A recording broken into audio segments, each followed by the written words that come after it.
आणि आता जाऊया जिल्ह्यातल्या बातम्यांकडे आणि सुरुवात करूया पुणे जिल्ह्यापासून।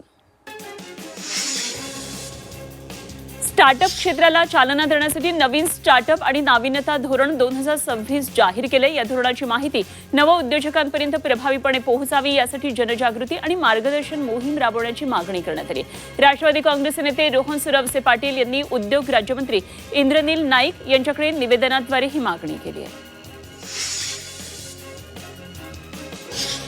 पुण्यामध्ये शेतीची दुसरी ॲग्री हॅकेथॉन स्पर्धा होणार आहे आणि 15 ते 17 मे दरम्यान या स्पर्धेचं आयोजन करण्यात आलंय। पुण्याचे जिल्हाधिकारी जितेंद्र डोडी यांनी या स्पर्धेत सहभागी होण्याचं आवाहन केलं।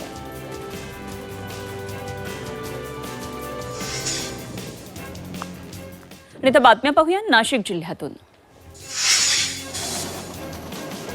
Pune Nashik semi high speed railway रखडण्याची शक्यता आहे। राज्य सरकारने आपल्या हिश्श्याचे 684 कोटी परत मागितलेले आहेत आणि त्यामुळे आता हा प्रकल्प होणार की नाही याकडे लक्ष लागलेलं आहे।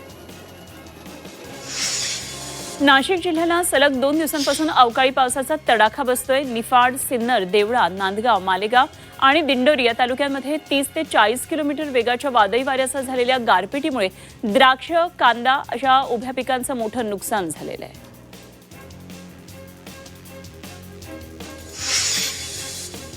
पुढे बातमी पाहूया छत्रपती संभाजीनगरमधून।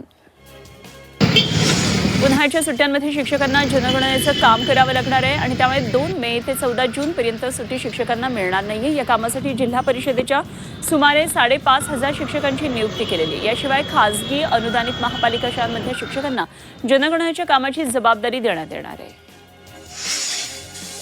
औरंगजेबाच्या कबरीवरून पुन्हा आता वादाची शक्यता निर्माण झाली आहे। तेलंगणातले आमदार टी राजा यांनी वादग्रस्त विधान केले आणि छत्रपती संभाजीनगरच्या खुलताबादमध्ये असलेली औरंगजेबाची कबर हटवण्याची मागणी टी राजा यांनी केली। गुढीपाडव्याच्या मेळाव्यामध्ये टी राजा यांनी हे वादग्रस्त वक्तव्य केलेलं।